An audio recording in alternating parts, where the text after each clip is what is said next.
Hi there, my name's Tipper Lewis and I'm the Head of Training at Neal's Yard Remedies. I'm here today in the beautiful Kings Road store and I'd like to make you a beautiful coconut and lime lip balm. This is a really wonderful lip balm. I've made it many times. It tastes amazing with those wonderful essential oils that we're going to use, lemon and lime. Give it that a lovely uplifting fragrance as well. And it's dead easy to make. It takes literally 10 minutes. Okay, so my bain-marie is ready to go. The water is simmering, but not boiling, because don't forget, we need to take our time when we're doing this, so we don't end up with any candles.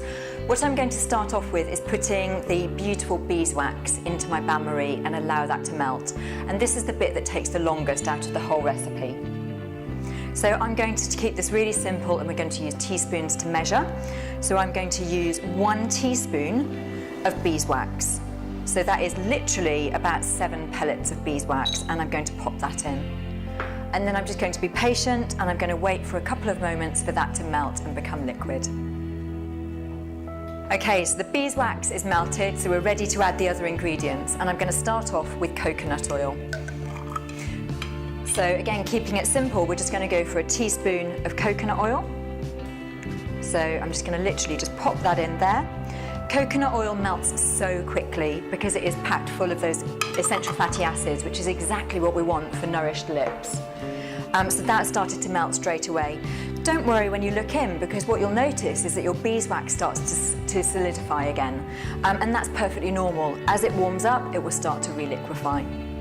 I'm going to move on and I'm going to add in this wonderful ingredient, shea nut butter. Now, if I was just to show you, just to illustrate a little bit, just on my skin, what you'll notice is that straight away, as soon as I put it on, it starts to liquefy. It has this creamy, nourishing texture, which you can imagine gives your lips that sort of luscious, glossy look that everybody wants. So again, I'm going to add just a teaspoon of shea nut butter.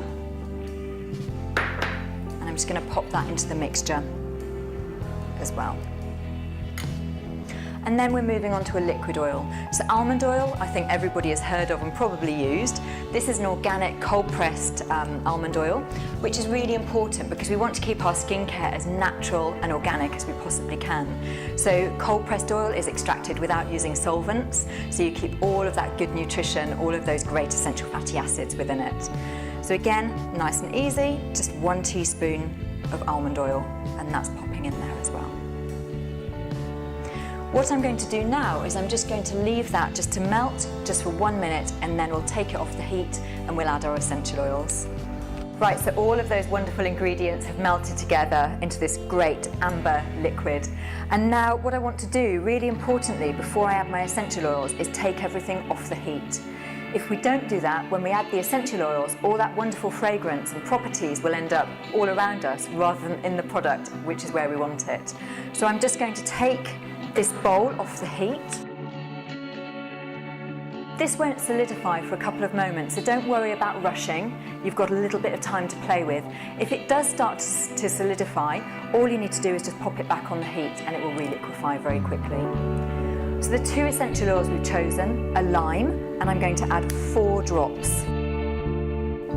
There we go, 4 drops of lime. Oh my gosh, that smells amazing. And then I'm going to add just 1 drop of lemon.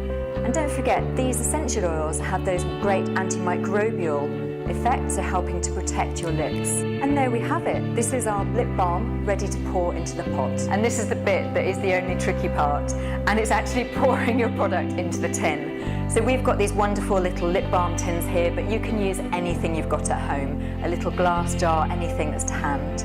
So hopefully my hands are steady today. And I'm just going to pour this in. There we go, that's your product finished. So just leave it for 2 hours to cool, pop your lid on, and then it's ready to use. Right, so the balm is set, looks wonderful, creamy texture. It's ready to try, and there's no better proof than in the testing. So let's give it a whirl. Really nice soft texture. Yep, feels great. I hope you've enjoyed the video today, and I hope you found the recipe for the lip balm useful. If you have enjoyed the videos and you would like to watch more, please follow the link below.